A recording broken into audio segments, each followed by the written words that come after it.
Welcome to part 83 of Learn Languages. Today we're learning how to negotiate in English. Negotiation isn't just for business deals. It happens in salary talks, shopping, and daily life. Let's start with making an opening offer. We'd be willing to offer you. Our initial proposal is, the best we can do at this stage is responding to an offer. That's interesting. Let me consider that. That's a little higher than we expected. I'm afraid that doesn't quite work for us.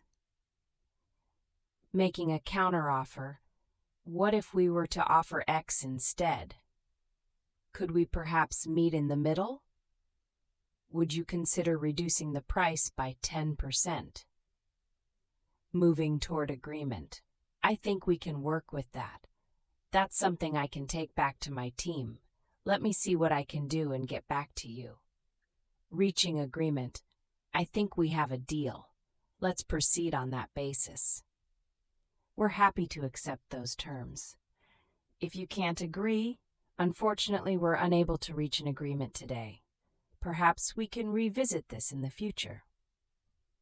The secret to successful negotiation: stay calm, be specific, and always leave the other person feeling respected. Subscribe to Learn Languages for a new lesson every week.